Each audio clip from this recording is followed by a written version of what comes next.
A história vem dos condes ingleses e americanos do século XIX e viajou até aos dias recentes de lazer de José Castelo Branco com a filha. Perante o pedido ansioso por um gelado, o pai de vez em quando lá fazia à vontade, mas tirava-lhe sempre uma grande colherada. Isto é o teu imposto, dizia. A consciência política nunca surgiu na vida dela porque sempre lá esteve. Ainda em miúda já tinha enviado uma carta a Durão Barroso, outra a António Costa, as duas com reclamações e com exigências. Muniu-se de estudos sobre ciência política, relações internacionais e teoria política em Portugal e em Londres.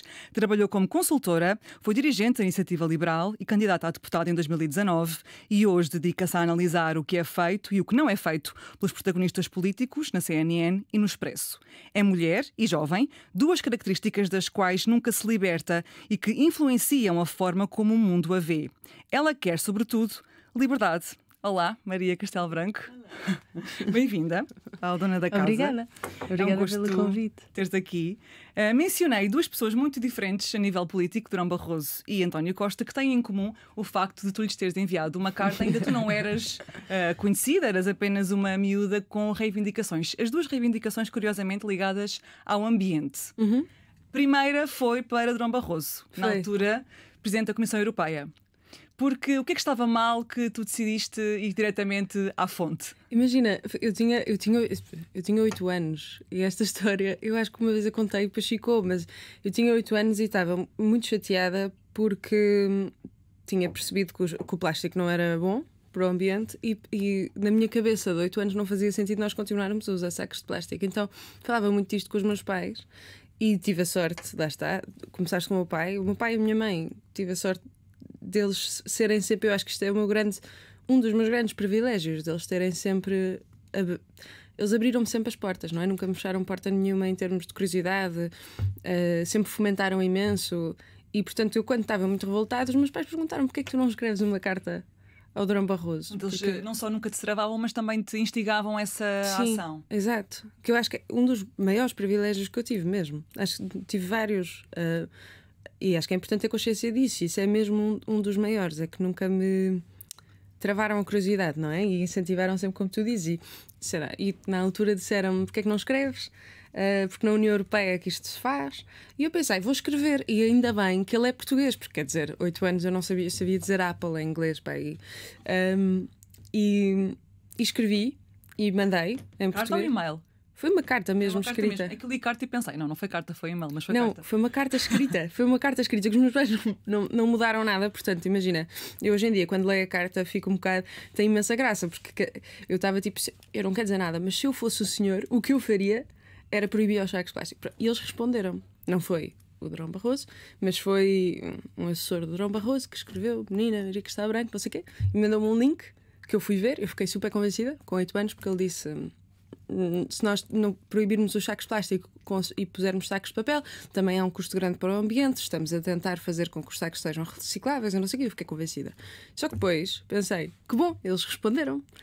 Vou escrever agora ao António Costa, Presidente da Câmara de Lisboa na altura, porque eu chateia-me não ter um ecoponto ao lado da minha casa. Então escrevi-lhe. Mais ou menos a mesma coisa. Estava mesmo à espera, porque mandei agora, o sim, Presidente da Comissão Europeia. A partir daí, exato. Pensei, António Costa vai responder. Agora vou mandar cartas a toda a gente. Ele não me respondeu. Fiquei chateada. Nunca me respondeu. Mas aí, mesmo assim, não parou essa tua vontade de fazer coisas, porque depois, uns anos mais tarde, tu estudaste nos Salesianos, em Lisboa, Exato. Um colégio bastante conhecido. Outro privilégio muito grande. Por acaso, essa era uma palavra que eu queria trazer, uma das perguntas que eu tenho aqui apontada é essa, mas já vou lá. Porque ainda nos Salesianos houve uma história com uma funcionária que estava a substituir outra. E que a tua cara. É verdade, nem sei como é que sabes essa história, não sei quando é que a contei, mas é verdade, sim senhora. E que tinha cancro. E ela depois iria embora porque estava só a substituir uma outra funcionária e tu achaste aquilo muito injusto. E então. Sim, no 4º ano. Foi mais ou menos nessa altura, eu acho que achei mesmo injusto, então fiz um abaixo-assinado com uma data de amigos meus, da minha turma. Só que nós não podíamos, porque aquilo, imagina, os Salesianos é do 1º ao 12º, então claro que tem áreas reservadas, tipo ao 1º ciclo, que é para não haver problemas, e nós não podíamos sair daquele pátio. Porque tínhamos sempre vigilantes para ir à direção, e eu pensei, vou para ir à casa de banho e escapuli-me para levar a carta ao diretor da escola nem me passou pela cabeça que eu tinha que marcar uma reunião. Portanto, eu só apareci lá à porta, bati à porta para lhe entregar uma coisa. E ele foi muito simpático porque recebeu-me. Mas qual é que era a injustiça ali que tu tinhas identificado e que mexia contigo? O que mexia comigo é que esta funcionária que tinha descoberto que tinha cancro, ela era incrível connosco mesmo, toda a gente gostava muito dela. E ela descobriu que tinha cancro, só que ela só estava lá como substituição, portanto ela ia-se embora, não tinha um contrato a prazo. E portanto e ela ia ter que pagar os tratamentos para o cancro e ia ficar desempregada. E aquilo foi muito chocante para mim. Então o que eu fui pedir ao diretor da escola para a manter. E ele foi muito simpático mesmo, porque deu-me. Lá está, porque eu acho que nunca tive portas fechadas a esta curiosidade. Isso é mesmo muito importante numa criança. A curiosidade e sentido de responsabilidade, ou tentar fazer alguma coisa. E de poder. E tive sempre sorte, exato, e de poder fazer isso, porque só isso já é um privilégio gigante que eu acho que a maior parte das pessoas não tem, percebes? E o facto de, por exemplo, o diretor da escola, José Moraes, ter olhado para aquela criança, não é? E ter pensado, é que ele podia só ter dito, ok, está bem, mas por favor vai para as aulas. Ele ouviu-me e depois ofereceu-me um repousado, eu lembro, e disse muito bem, não sei o quê, e ela ficou. Isso molda-te, porque é-te confirmado que podes fazer alguma coisa, de facto.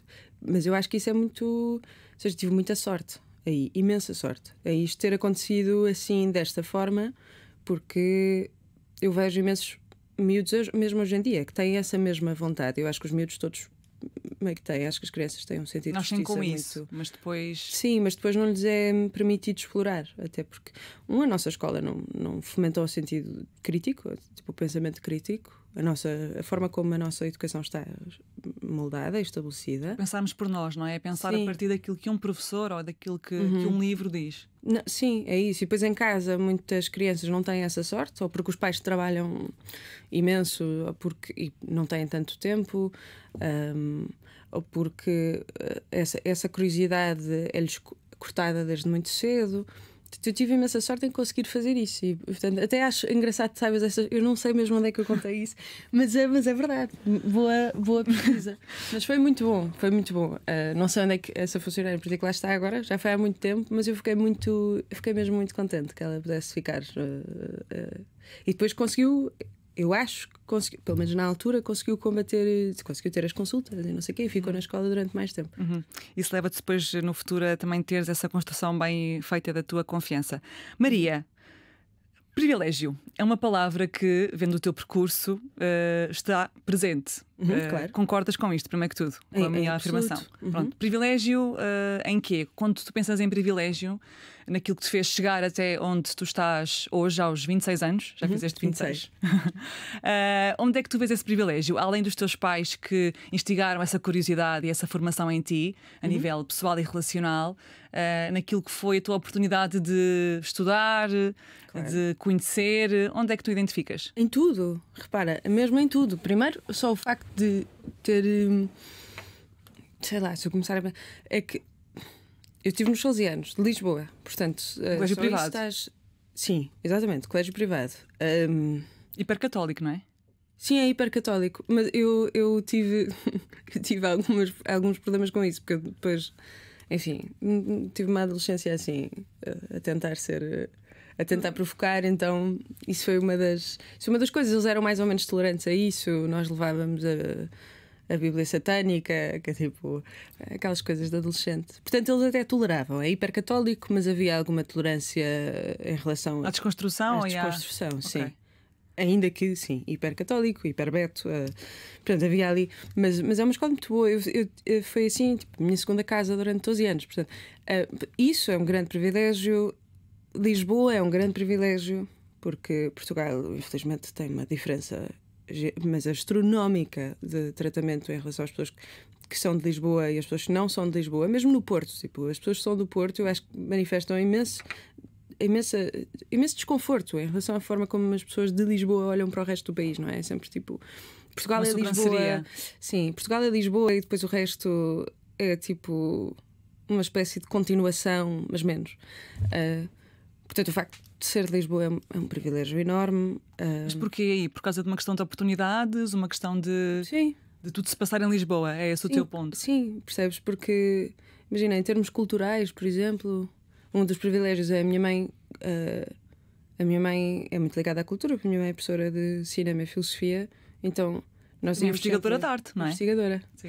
E nós, na Nova, e nós íamos sempre à ópera todos os fins de semana, quer dizer, imenso privilégio, mesmo. E isso leva-me a não acreditar na meritocracia, percebes? Porque. Agora, mas já acreditaste? Não, na meritocracia nunca acreditei.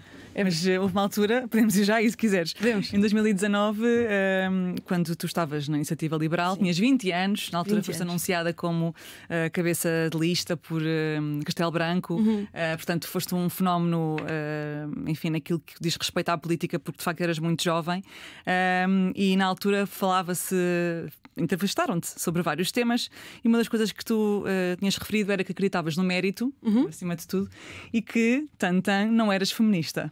Não, exato. Isso foi na entrevista com a Diana Duarte. Eu disse. Aqui também, neste espaço também. Exato. Na Antena 3. Repara, o mérito. Porquê é que eu digo nunca acreditar em meritocracia? Porque eu acho que me radicalizei um bocado aos 20 anos aí nessa fase. Depois podemos falar porquê. Há uma coisa que é quando tu entras de repente, tipo assim, num espaço em que tens voz pública aos 19 ou aos 20, é expectável que tu faças uma construção das tuas ideias, só que quando já entraste aos 19 aos 20, essa construção é bastante pública. Mas a meritocracia em específico é porque, mesmo quando eu me radicalizei no pensamento liberal mais libertário, porque tive essa fase, os pensadores de quem eu gostava, eles também não gostavam muito da meritocracia, por razões diferentes das que eu considero agora, mas a meritocracia enquanto sistema. Ou seja, só baseado no mérito, ou tu achares que as pessoas que conseguem chegar mais longe na sociedade vêm só do mérito, que é diferente de acreditar no mérito. Claro que acredito, eu acho que as pessoas quando pensam tipo meritocracia, é porque o mérito não. Claro que sim, mas porque a maior parte das coisas exige, e isto é a minha posição agora, que a maior parte das coisas exige muita sorte. Muita sorte no local onde tu nasces, muita sorte nas coisas que te acontecem na vida. Há uma mudança na sociedade mesmo interessante sobre a forma como tu descreves as pessoas que são mais desafortunadas, como descrevias no século XIX, século XVIII, século XVII, que tem evidentemente um pendor mais religioso, porque a fortuna, a deusa da fortuna não está contigo, ou Deus não está contigo, ou Deus castigou-te, qualquer coisa, não é? Mas é sobrenatural, não é tanto teu. E a partir do momento em que tu começas a ter um capitalismo mais avançado, portanto, mais depois da crise de 29, nos anos 30, 40, 50, a forma como tu começas a descrever, e principalmente nos anos 60, 70, há um CEO que faz essa distinção, esqueci-me do nome, mas podem ver, mas a forma como começas a descrever é loser. Portanto, é num jogo, ou seja, o mérito é teu. Isso põe uma pressão enorme nas pessoas para. Quer dizer que se tu não conseguires alcançar algo, não é porque a fortuna não estava contigo, apesar de não estar, provavelmente ser uma coisa bastante aleatória, porque tu não tiveste mérito. Mas quer dizer, qual é o mérito? Repara, se eu tive este privilégio todo e comecei aqui, para as pessoas que nos estão a ouvir, eu estou a pôr e não estão a ver, eu estou a pôr a mão para cima, e uma pessoa que começou quase que numa escada, uns degraus abaixo, no sentido de não ter tido tanto privilégio, se eu subir 2 degraus e essa pessoa subir 20, mas eu continuar acima, eu tenho mais mérito do que esta pessoa. Não, de todo. Mas naquela altura então era o tipo de pensadores que tu lias que te fazia pensar assim? Sim, completamente. E depois e esta frase do não sou feminista? E depois, não te consideravas feminista na altura? Sabes que eu acho que não, e eu depois explicava a seguir, a dizer tipo, gosto muito da primeira onda, da segunda onda, da terceira onda. Eu falei disso no podcast ao vivo que nós tivemos da paridade, que fizemos vários podcasts ao vivo, e eu acho importante porque quando tu cresces como. E acho que foi a partir dos meus 20, 21, porque comecei a ter mais contacto com o mundo, a sentar na redoma, em que eu estava. Primeiro estava num partido que é um partido cheio de mérito, lá está, evidentemente, que eu gosto imenso das pessoas que estão lá. Eu já não estou na Yale, mas gosto imenso, desejo-lhes a maior sorte. Quanto tempo que já não estás? Há 2 anos ainda estavas, acho eu, ou não? Sim, pelo menos há um ano Eu quando saí não quis fazer nada precisamente por isso, porque não foi foi só mesmo por um afastamento ideológico. E de algumas coisas, mas as pessoas são todas muito incríveis, desejo-lhes imensa sorte, não tem nada a ver. Mas quando tu estás num partido que é muito ideológico, os partidos pequenos são normalmente bastante ideológicos, e é mais à direita. Há um fenómeno que não é só cá e não é só exclusivo a este partido. Há um fenómeno que é quando tu és mulher, normalmente tu tens que provar um bocadinho mais. Ou seja, e tu vês isso em mulheres no Partido Republicano, por exemplo, que são um bocadinho mais radicais do que os homens, porque têm que provar quase como tipo, têm que dizer tipo, eu sou mesmo uma aliada, porque a maior parte das mulheres estão na esquerda. Ou estou mesmo aqui porque mereço e não porque. Exato, ou porque não sei o quê, pronto. Eu acho que estava a cair um bocadinho nisso, por culpa própria. Tipo, ou seja, meti na minha cabeça que o facto de eu ser mulher não quer dizer nada, vou quase que fazer mais para provar alguma coisa. Mas um bocado, se calhar, por um complexo meu, percebes? Eu acho que. E comecei a sair da redoma em que eu estava, de privilégio, e comecei a perceber: não, espera aí, há mesmo imensa discriminação. Tipo, não é só. Há mesmo discriminação muito grande que eu sinto e que... Este privilégio que também, onde tu vivias, que também queria concluir essa parte, também te levava a estar sempre com pessoas mais ou menos parecidas contigo, a nível socioeconómico, a nível cultural, a nível... completamente. Ou seja, todas bastante privilegiadas desse ponto de vista, não é? Em termos de educação também. Completamente. E eu saio e fico, não, espera, mundo real, espera, os livros são muito giros. E são mesmo. Eu gosto mesmo muito de filosofia política, mas gosto mesmo muito de filosofia. E depois comecei a perceber: não, espera, mas eu se calhar também tenho que ter contacto com muito mais do que isto. Esse contacto foi conseguido onde? Foi quando foste estudar para Londres? Muito, mas isso até noutra perspectiva, mas muito quando fui estudar para Londres, e podemos falar disto. E desculpa, porque eu acho que estou tipo. Não, estamos a seguir. Quase a dias de ida. Mas, portanto, se eu me tiver a perder, diz-me. Mas. Onde é que te abriste para o mundo e percebeste que afinal o mundo não era toda a gente. Eu acho que é uma coisa que te acontece quando sais um bocado, ou seja, quando começas a entrar na idade adulta, no geral. Ou seja, não sei se consigo pôr exatamente quando é que acontece, mas tu começas a ganhar consciência e começas a ser menos radical. Há um processo, há uma tendência de radicalização na adolescência, que acho que é comum e é normal. E, curiosamente, os meus amigos que estão hoje na política, que estão mais tipo, no espaço onde eu estou, tiveram todos mais ou menos esse processo de radicalização, porque é muito fácil, especialmente quando estás num espaço liberal. O liberalismo hoje em dia está muito conectado àquilo que tu chamas de neoliberalismo ou libertarismo. Muito. Tu encontrares o espaço liberal clássico, antigo, é muito difícil, porque já não está muito representado. Estava no Partido Democrata americano, está mais ou menos ainda nos Lib Dems, nos liberais alemães, que é mais a minha onda. Mas é muito fácil tu perder-te enquanto estás à procura e perdeste em radicalismos. E isso aconteceu-me. E acho que foi bom. Acho que é importante, porque depois também percebo de onde é que aquilo vem. Não quer dizer que esteja tipo superior, ou percebo perfeitamente as pessoas que continuam a acreditar nisso. Mas eu consegui desconstruir através de literatura feminista, muito. Através da entrada no mercado de trabalho, que foi depois de eu vir de Londres, mas também um bocado antes, mas não na minha área. Estava a trabalhar em outras coisas, bastante. A entrada mais na política também, porque a política é um mundo hiper masculinizado, hiper masculino. Muito difícil tu estás a falar enquanto mulher e não te... Mesmo num partido pequeno? Sobretudo num partido pequeno, repara. Eu digo, a brincar, é mesmo a brincar, mas eu digo às vezes que a IEL parece um bocado o MRPP da direita, só porque todos os partidos pequenos parecem um bocado o MRPP se tu olhas para isso, porque são hiper puritanos ideologicamente para sobreviverem, porque não são partidos de massa, não são partidos catch-all. E portanto são partidos ideológicos. O Bloco de Esquerda é bastante assim, o PCP bastante assim, o Livre tendencialmente também, a IEL também. O Chega já não é um partido pequeno. Portanto, eu acho que eles estão a tentar ser catch-all E também não sei se tem uma grande ideologia forte, ou seja, em termos de pensadores por trás. Mas quando falas em sair desse privilégio, e eu referi Londres porque estiveste lá a fazer um mestrado, e Londres é um local muito multicultural, muito livre, apesar de estudaste na LSE, na London School of Economics, que também é privilegiada. Hiper. Mas ainda assim, na rua, bebes dessa diversidade também, não é?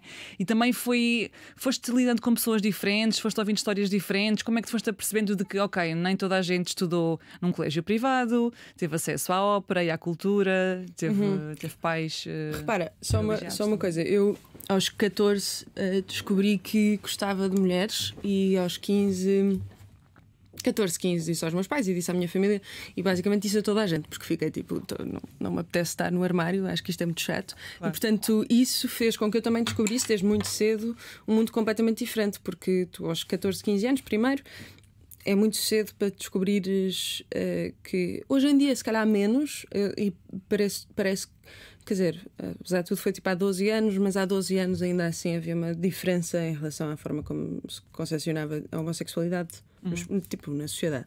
Um bocadinho diferente. Há 20 anos ainda menos comum, pronto.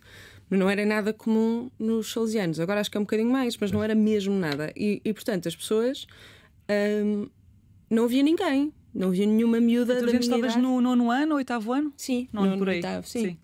Não havia nenhuma miúda da minha idade, evidentemente, porque é muito raro, não é? Que também gostasse de raparigas. Portanto, o que eu fiz, eu acho que isto não havia que se soubesse, não é? Mas pronto. Não, exato. Mas ou que ela soubesse ou que se soubesse, sim, mas exato, não havia assim, público. Tipo, não havia assim.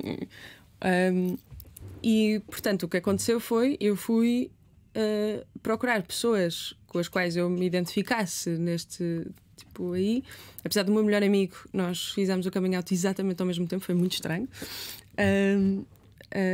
Nós somos assim, somos irmãos mesmo desde há muito tempo, e foi muito bom porque conseguimos os dois e saíamos imenso no bairro. Tivemos uma adolescência muito precoce e isso também foi ótimo. Ou seja, tipo, eu saí daí muito cedo porque tive a sorte, lá está, de conseguir perceber muito cedo que gostava de mulheres.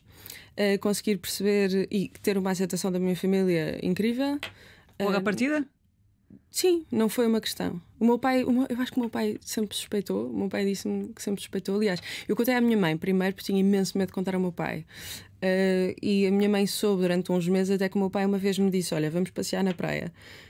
E eu pensei... Ela contou ao teu pai? Não, e eu pensei: eu vou...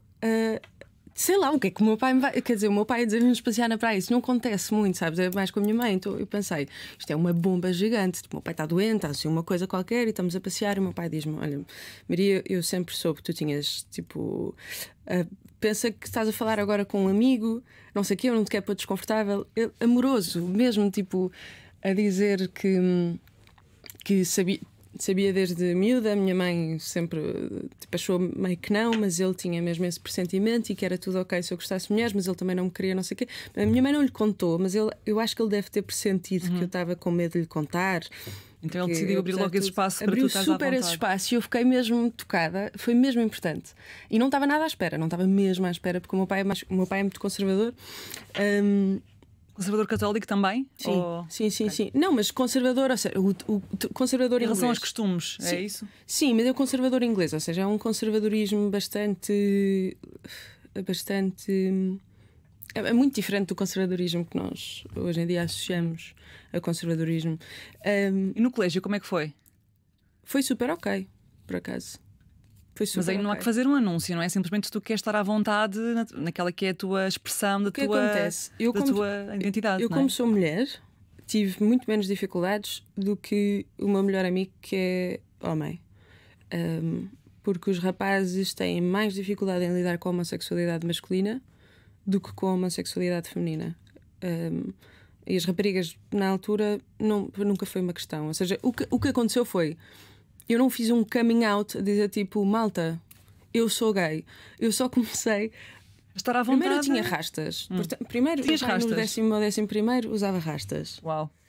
Segundo... Temos fotografias ou não? Devemos ter fotografias. Temos fotografias. Péssimo. Depois tive que as cortar porque... não era muito higiênico, tipo, porque eu não sabia. Eu não sabia de fazer. Sim, há formas de fazer que são incríveis, a minha forma não era, tipo, eu tive que cortar. Foi péssimo, foi ridículo. Foi uma amiga minha a fazer-me. Depois usavam sempre um terço budista, depois estava sempre vestida a hippie, mesmo. Portanto, eu acho que as pessoas já estavam um bocado à espera. Depois tive a sorte de. O meu grupo de amigas eram tipo. Também tinha amigas nos populares da escola. Eu não era de todo, não fazia mesmo pai, eu era meio freak. Mas é que eu tinha amigas aí, portanto, ajudou-me nisso, porque elas estavam super ok e defendiam-me imenso, muito queridas, incríveis, e também defenderam o meu melhor amigo na altura. E depois, por causa dessa coisa, ele sofreu mais com isso do que eu. E eu o que fazia era só, eu falava, tipo, dizia, tipo, sei lá, a minha namorada, como eu faço, ou seja, não faço natural. tipo, por si só de. Sim. Também foi um privilégio grande, mas nunca quis fazer disso uma questão. Há pessoas que têm que fazer, porque não têm a sorte de ser aceitos em casa, que eu acho que é mesmo importante. Portanto, isto só para. Eu acho que nunca tive assim só tipo na bolha. Eu saí muito cedo porque tive que sair. E depois estava sempre com pessoas muito mais velhas, e isso foi bom e mau. Mal porquê? Porque tens que crescer um bocado rápido, sei lá. Se és uma miúda de 15 ou 16 anos num grupo de pessoas de 40. Mas eram amigos dos teus pais? É isso? Ou não, amigos meus, porque amigos... eu queria. Pronto. Querias crescer rápido. Sim. Mas isto ilustra também uma questão relevante, que é: nós podemos ser privilegiados numa série de áreas, mas depois termos traços da nossa identidade, por exemplo, que nos coloca no grupo de pessoas não tão privilegiadas, como fazer parte de um grupo que não é a maioria, que são as pessoas homossexuais. Sim.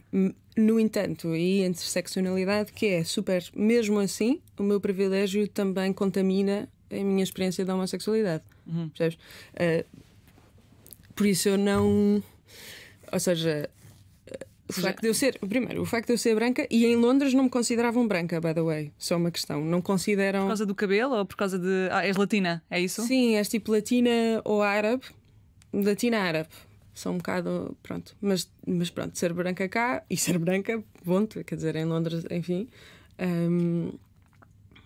São ridículos, porque pronto, mas o facto de tu seres, por exemplo, uma pessoa com uma profissão nobre, digamos assim, como seres comentadora, teres espaço público e mediático, isso torna-te imune a uma série de violências que outras pessoas homossexuais estão sujeitas a. Sim, completamente. É esse o ponto. Completamente. E também foi essa a tua experiência que te levou depois a ficar indecisa entre ires para o Bloco ou ires para a juventude do CDS? Não podiam ser mais Sim, não podiam ser diferentes. Mais diferentes. Porque aos 15 anos estiveste indecisa entre ir para o Bloco de Esquerda ou para o JP. Para o JP. Sim. Porquê? Porque o que é que vias em comum entre um e outro que te levava a ficares indecisa? O liberalismo. Ou seja, não é o liberalismo. Eu sempre fui liberal. Isso não mudou. Só que tipo, liberal nas causas sociais sempre fui. Mesmo. E portanto. Ou seja, mulheres, pessoas racializadas, questões LGBT. Sim, tipo, live and let live. Aborto. Assim, numa coisa. Sim. E portanto, quando eu decidi, ok, vou entrar para a política, tipo, na estrutura, e pensei, Bloco tem uma parte tipo liberal aí. O CDS supostamente tinha a junção do. Hoje em dia já não, mas na altura ainda tinha a junção do conservadorismo com a democracia cristã e com o liberalismo. Eu lembro perfeitamente. Pronto, e depois falei com os meus pais e tal, eles disseram: se calhar JP, tipo, só para experimentar. Exato. O teu pai deve ter sido a pessoa que disse mais isso, não? Completamente, claro, mesmo. E eu pensei: está bem, pronto. E a Regina tem uma amiga para ir comigo. Engraçado porque ela conheceu aí o futuro marido dela, agora o marido dela. E na primeira reunião, perfeitamente, eles perguntaram: então porquê que estás aqui? E eu disse: porque eu sou liberal. E eles riram-se imenso a dizer: olha, estás bem com este, que era um tipo que continua a ser liberal, muito querido, adoro. Eram todos bastante mais velhos. E disseram: olha. E depois saí porque eles fizeram um panfleto com as causas fraturantes, a dizer tipo que eles eram contra todas as causas fraturantes, e eu chateei-me com aquilo porque eu não era. Então decidi sair. E pronto, foi isso. O que é que tu dirias? Porque como estiveste indecisa entre os dois partidos e depois a seguir acabaste por te juntar à Iniciativa Liberal, o que é que tu dirias a uma pessoa para conseguir perceber onde é que se enquadra politicamente e depois para escolher o seu partido? Porque tu navegaste aqui nestas várias opções, não é? Eu naveguei imenso também nessa. Eu diria para não escolherem um partido muito cedo. Sinceramente. E acho que a nossa geração não tem tanto esse problema. Mas... sim, eu diria para não escolherem um partido muito cedo, para não se. A não ser que tenham mesmo a certeza, mas estando aí, não façam o erro que eu fiz. E se fizerem, tratem-no sempre com bastante curiosidade. Ou seja, mantenham a mente super aberta, porque é muito fácil num partido, especialmente com pessoas jovens, é muito fácil uma espécie tipo quase de. Quase tu ficas ali presa. É uma redoma ideológica. Isso é muito fácil e é importante contrariar isso, especialmente quando és nova. E o que eu diria, sobretudo, é não façam o erro que eu fiz, que era achar que tu podes ser tipo super, super liberal socialmente e super libertária economicamente. Eu não acho que isso seja possível. Eu já achei, e achei que aí ela era isso, mas eu não acho que isso seja possível hoje em dia. Acho mesmo que não. Maria, és comentadora na CNN agora, em termos de televisão. Depois também tens um podcast no Expresso, a Lei da Paridade, e também escreves.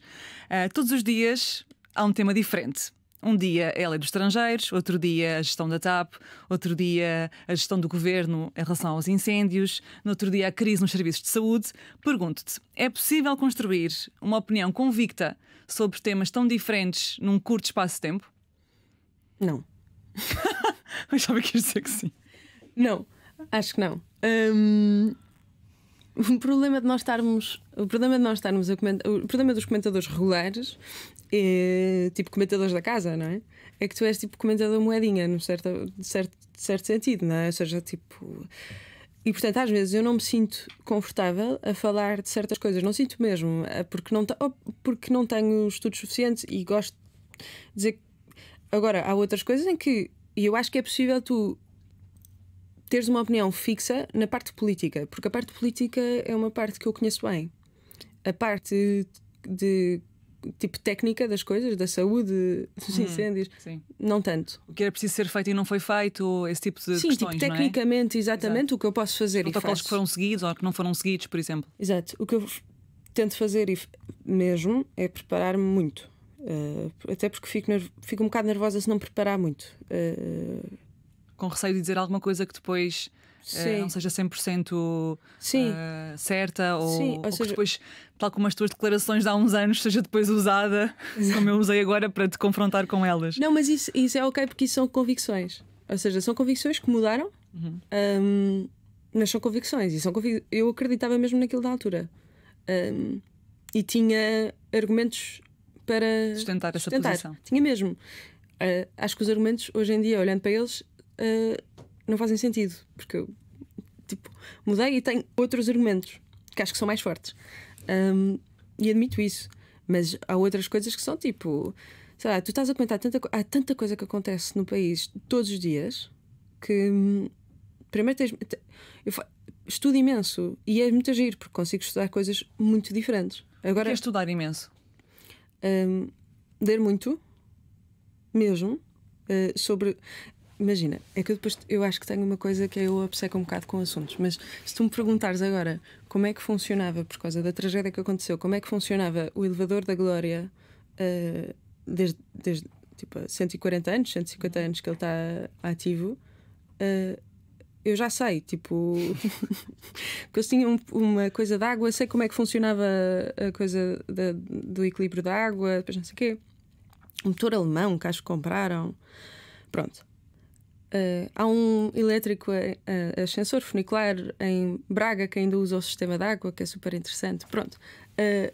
Mas eu não me vou pôr eu não falo disso, ou seja, eu não falei disso quando fui falar, porque isso é uma coisa, sei lá, interessa-me só para perceber, mas isso não vou falar da questão conhecimento política. de base para tu conseguir estar mais confortável para falar sobre o tema. Sim, ou seja, vou-te falar da questão política, de porque é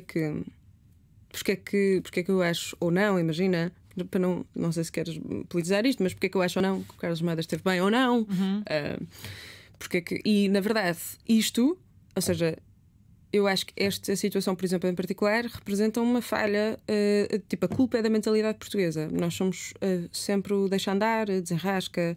Acho que esse é um problema mesmo muito grave. Em tudo. Eu, quando é político, tipo de análise política, eu tenho mesmo convicção. Mas é isso, as convicções mudam, porque eu posso estar errada. Posso mesmo. E qual é que é a fronteira, como é que se desenha a fronteira entre a evolução de um pensamento e a incongruência? Isso é uma ótima pergunta. Por exemplo, eu acho que a incongruência é quando... Não vou dar exemplos, mas eu acho que a incongruência é quando tu não admites que estavas errada. Ou quando ages de forma contrária àquilo que disseste que acreditavas, certo? Ou seja, eu posso... Imagina, se eu te disser, eu acho que usar calças castanhas, pá, é péssimo. Por exemplo, E depois estou de calças castanhas ou em agora. relação ao exemplo que tu deste, eu acho que Carlos Moedas te devia demitir. Mas Carlos, pronto, era esse o exemplo que eu ia dar. E depois, de repente, és tu o presidente da Câmara, acontece-te alguma coisa do género e tu não te demites, é isso? Uhum. Ok. Sim, que aconteceu no caso mesmo. O Carlos Moedas disse isso, ou seja, eu acho que isso é incongruente. Acho que toda a gente tem direito à incongruência, já agora. Acho mesmo que vai acontecer, vai sempre acontecer em alguma altura da tua vida. Ou às vezes tu achas que acreditas numa coisa e depois estás na situação mesmo e fazes uma completamente diferente. Isso acontece. Eu acho que é super humano, acho que é preciso apontar, que é para não viveres em incongruência, mas isso vai-te acontecer, acho que não é um pecado mortal. Acho que mudar de convicção, acho que exige reconhecimento. E o reconhecimento de que mudaste de posição é uma coisa muito difícil de fazer. Especialmente se estiveres,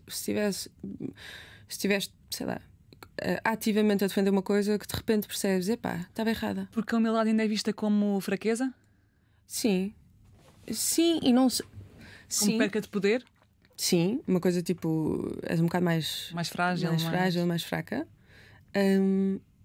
E também porque ninguém gosta de admitir que está errado. Acho que é muito humano. Sim, acho que ninguém gosta, porque imagina, e depois há aquela coisa do sunken cost fallacy, que é tu, às tantas, já dedicaste imensos anos da tua vida a defender uma causa, de repente percebes, se calhar isto não faz sentido. Se tu abdicares disso, abdicas também dos anos todos. Claro que não abdicas, mas a sensação é essa. Isto é muito difícil. E depois acho que as pessoas ficam incongruentes por causa disso, porque é natural, é a coisa mais natural do mundo tu mudares de ideias ao longo da tua vida. Se mantiveres as ideias que tinhas aos 15, és uma radical, não é? Porque, quer dizer, nunca, com todas as experiências que tu tiveste durante os anos todos que viveste, imagina, tens 70 anos e mantens as mesmas convicções que tinhas aos 14. Epá, que triste vida, que triste vida. Nada do que passou por ti te mudou nem um bocadinho. Que chatice. Maria, e quando a discussão entra naquela fase mais acesa entre duas pessoas, habitualmente, é um momento que tu gostas, consegues desfrutar daquela tensão, ou é uma tensão desconfortável para ti? Por exemplo, recentemente acontece muito contigo e com o Sérgio Sousa Pinto, que já agora, tu já o tinhas entrevistado num podcast que tiveste há uns anos. Tinha. Com o Alexandre Poços, sim. Sim. Portanto, já se conheciam, pelo menos de alguns momentos. Mas esse momento mais tenso, desfrutas desse momento, porque há claramente políticos e políticas que gostam e que se vê que estão a desfrutar daquele bate-boca, digamos, para falar de uma forma mais coloquial. Depende, eu gosto quando é sobre ideias, eu fico super acesa a discutir ideias mesmo. Aliás, às vezes tenho esse problema, é que fico mesmo muito apaixonada por uma ideia qualquer que estou a defender e depois entro ali num loop. Mas quando é uma coisa mais passional, emocional, e não tanto à base da ideia em si, não gosto. Mesmo. Quando se está a debater com uma mulher jovem, por vezes, em alguns desses protagonistas, pode-se identificar algum tipo de comportamento com um sentimento que pode vir do facto de a interlocutora ser uma mulher jovem, convicta das suas opiniões. Sim, eu acho que isso acontece muito e acho que lá está. Eu também acho que isso é humano. Imagina. Se calhar se fosse um homem a fazer o que estás a fazer naquele momento, se calhar não seria aquela postura de certos protagonistas. É esse o meu ponto. Sim, não sei, porque não quero falar por ninguém, mas há uma tendência, isto para generalizar, eu acho que há uma tendência, sim, de homens se sentirem muito desconfortáveis com mulheres que têm uma opinião. Isso é no geral. E por favor, os homens que estejam a ouvir ou que nos estejam a ver, não se sintam diretamente atacados, porque se vocês não sentirem que isso se aplica a vocês, é um ótimo sinal. Não, pronto, e portanto não é convosco. Mas há um tipo de masculinidade que se sente muito desconfortável com o facto de já não terem que proteger mulheres. As mulheres sempre foram, sempre não, mas na nossa história mais recente, e com mais recente é tipo milénios de anos, isto porque há imensas sociedades que não são tão patriarcais como a nossa, judaico-cristã. Mas mais se sentem também desconfortáveis com o facto de o espaço mediático já não ser só preenchido por eles? Sim, porque repara, eu acho que o século XX avançou muito mais rápido que os homens. E o século XXI ainda mais. E há um vazio que não está a ser preenchido, ou está a ser preenchido por ideologias de ódio, que é muito complicado para um rapaz novo. Eu entendo que seja muito complicado tentar perceber o seu lugar na sociedade agora, porque o lugar tradicional que ele provavelmente viu no avô ou no pai está a ser desconstruído. Que é o lugar do chamado provider, não é? Sim, do pai da família, não é? Onde é que ele se insere? Isso é muito difícil. E eu entendo que isso seja muito difícil. Nós tivemos uma desconstrução muito grande, mas foi uma desconstrução, e ainda estamos a fazer, e acho que estamos a andar para trás em muitas coisas, mas acho que estamos a conseguir, felizmente, desconstruir o lugar da mulher na sociedade, mas esse lugar foi-nos imposto. O lugar dos homens também foi imposto, também lhes foi imposto de certa forma, mas é um lugar de privilégio. É muito difícil abdicar do privilégio quando o tens, porque é muito difícil primeiro reconhecer que isso existe, depois reconhecer que tu, se calhar, sem querer, estás a fazer parte desse problema, e depois a seguir, onde é que, se tu desconstróis, o que é que tu és, exatamente. Isso é muito desconfortável e, portanto, eu percebo que haja, e sei, e é evidente, aliás, tenho muitas raparigas novas que me ouvem ou que ouvem o podcast que nós fazemos, porque chega a uma demografia muito jovem e muito feminina, que vêm dizer, tipo, como é que eu discuto com o meu pai e com os homens da minha família ao jantar? Jantares de família. O Natal é sempre um bom exemplo. Exato, nós fizemos um episódio especial a dizer como responder ao tio fascista em casa, não sei o quê, porque eu acho que os homens ainda não conseguiram aceitar que as mulheres têm uma voz. Mas, por exemplo, tu sentes algum tipo de paternalismo quando estás nestes momentos diários de comentário com quem quer que seja, com quem estás a debater? Sentes às vezes esse paternalismo, esse olhar machista? Ou esses comentários machistas de desvalorização daquilo que tu dizes? Porque uma coisa é discordar, e isso é natural em qualquer discussão, não é? Sim, sim. Mas há ali um tom diferente que tu por vezes identificas? Imagina, eu não quero. Eu acho Sem referir a pessoas, não estamos a referir a ninguém em concreto. Sim, porque eu acho que é inevitável. Quer dizer, se tu estás no espaço público e és mulher e és jovem, vais ter sempre um problema grande, muito maior do que um homem que tenha 80 anos e esteja no espaço público, ou muito maior até do que. E isto é uma coisa que eu acho que é muito interessante, porque eu vejo, acho mesmo que é verdade. Há uma diferença de tratamento das mulheres em idade fértil e as mulheres que já passaram a menopausa. Há mesmo. E eu acho que as próprias mulheres têm uma dificuldade com a menopausa, por exemplo, de quase que deixam de ser mulheres no espaço, no olhar do outro. E isso é muito difícil, porque as mulheres estão muito ligadas à nossa função fértil. Pelos homens, não é? Pela sociedade. O nosso corpo é muito controlado porque nós produzimos vida. E quando deixamos de produzir vida, há muitas mulheres que curiosamente, começam a ser tratadas mais como um homem. Isto significa que começam a ser tratadas com um bocadinho mais de respeito do que antes, porque os homens têm mais respeito. E é uma coisa muito perversa que acontece na nossa sociedade. A menopausa transforma as mulheres no espaço público, não só e no espaço privado, no olhar do outro, no olhar do homem, no olhar da sociedade, enquanto que uma mulher jovem, em idade fértil, é mulher. E de repente, quando tu passas a menopausa, há certos homens que deixam de te achar mulher. É uma coisa muito estranha, que eu tenho estado a falar com várias mulheres sobre isto, porque me interessa, mulheres mais velhas que sentem muito isto. Isto é uma coisa estranhíssima. Ganhas um privilégio à conta de tu te despersonalizares, não é? Completamente, de perderes a tua identidade feminina. porque o feminino é sempre a parte mais fraca. Ou seja, quase como a Simone de Beauvoir põe isto muito bem no início do Segundo Sexo, porque ela começa a dizer: só o facto de eu estar a escrever sobre a condição da mulher é uma coisa extraordinária, porque nenhum homem se sentaria a escrever sobre a condição de ser homem, porque nós estamos sempre a ser definidas pelo contrário, nós estamos sempre a ser definidas em função do uno. O original é o homem, nós somos a costela de Adão, não é? Nós somos definidas em função daquele original. Portanto, nós somos sempre um contraste. O que quer dizer que nós não temos identidade própria. O que quer dizer que quando tu passas pela menopausa, por exemplo, essa identidade é-te retirada a seguir, porque tu começas a ser outra coisa ainda mais diferente. E é uma coisa muito... Eu acho que nós não falamos muito, por exemplo, da menopausa na nossa sociedade, e é um assunto hiper frágil para a maior parte das mulheres. E temos muitos anos nós, eu e tu, para lá chegarmos, mas claro, fazemos parte da sociedade e por isso também nos deve preocupar. Deixa-me perguntar também, em 2019 o Carlos Guimarães Pinto dizia que tu irias ser a primeira presidente mulher da Iniciativa Liberal. Depois acabaste por não ser, neste momento temos uma, a Mariana Leitão, que também é contra as cotas e que se diz que não é feminista. A minha pergunta é: já não vais ser a primeira presidente da Iniciativa Liberal, também já não estás no partido, como anunciaste agora, mas disseste também que desde pequenina que querias ser um dia ou filósofa ou primeira-ministra. Qual das duas é que continuas a querer ser?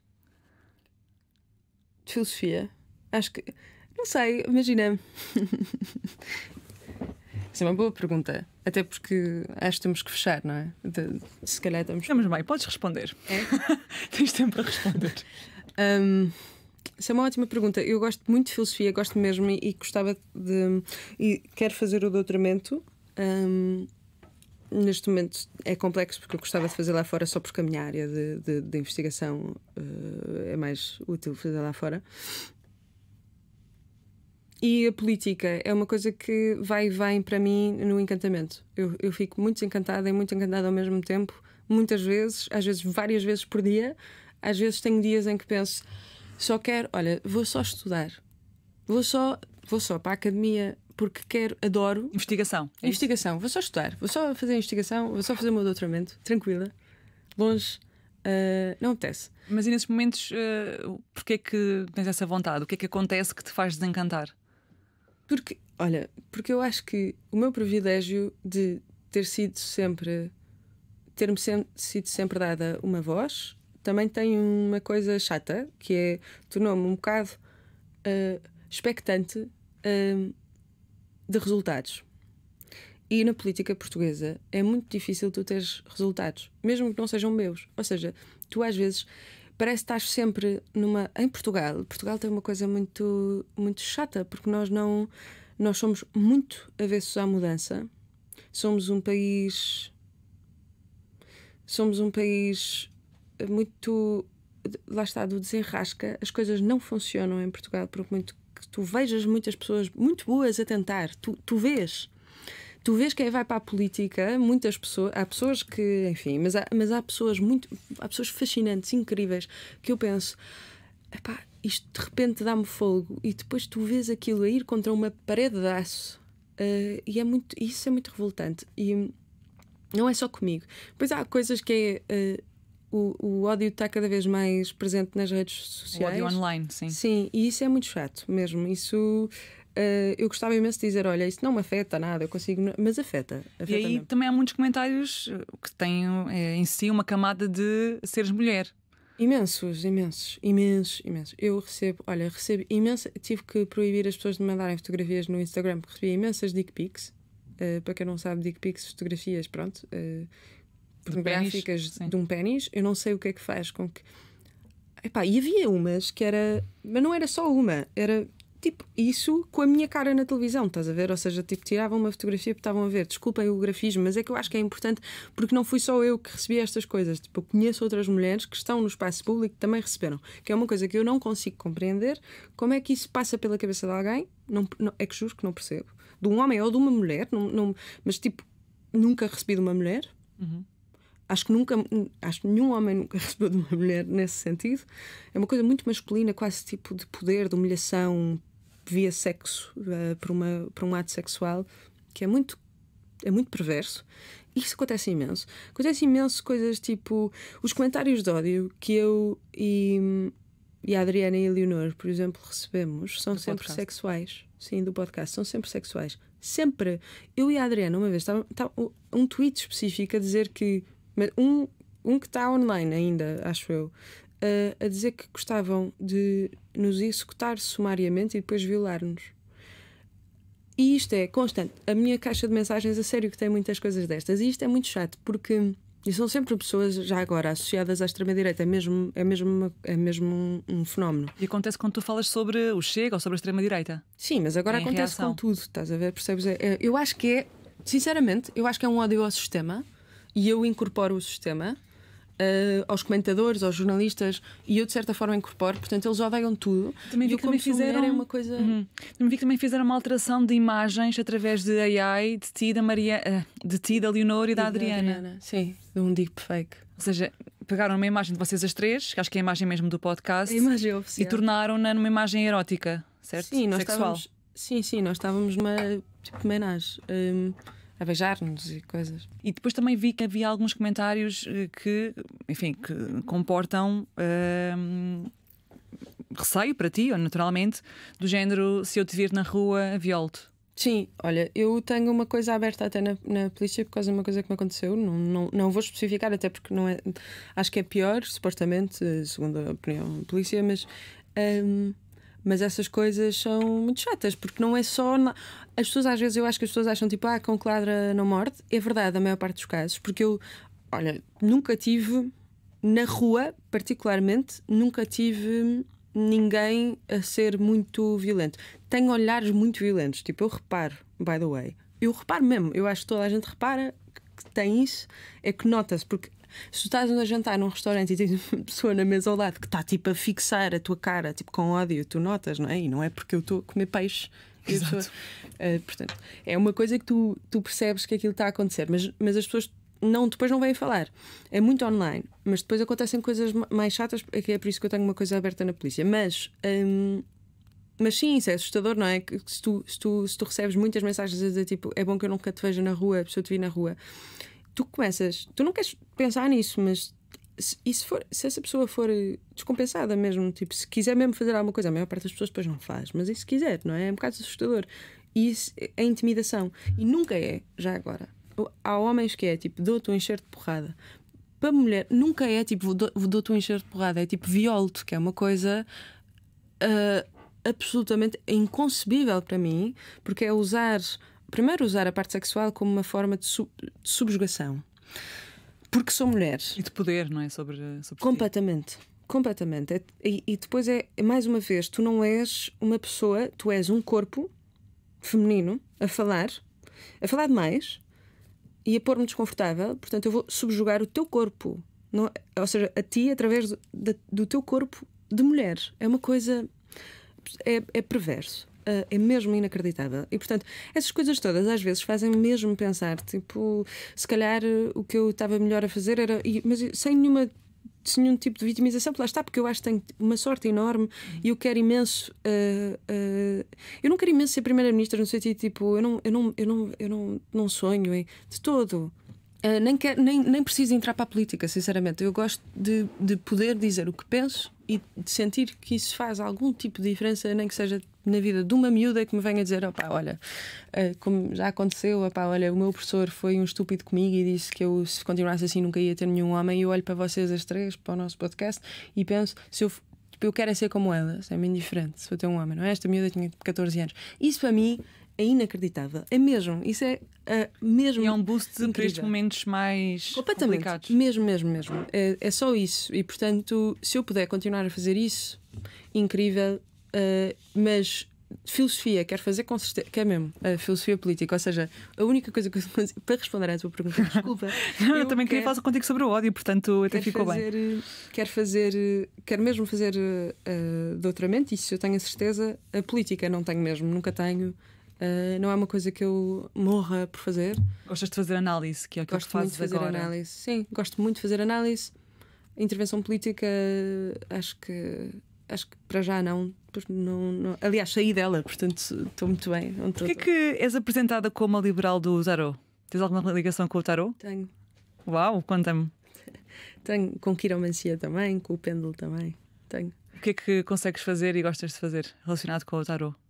Lanço cartas. Eu não, mas por acaso o tarot é uma coisa muito incrível, porque eu acho que as pessoas, quando pensam tarot, pensam tipo uma coisa assim, tipo New Age, uma pessoa.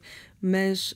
Anti-ciência, supostamente, não é? Exato, acham isso. Eu não acho nada. Primeiro, eu gosto muito do Carl Jung e ele ama tarot e ele tem um trabalho muito incrível sobre o tarot, porque o tarot são arquétipos. E se tu.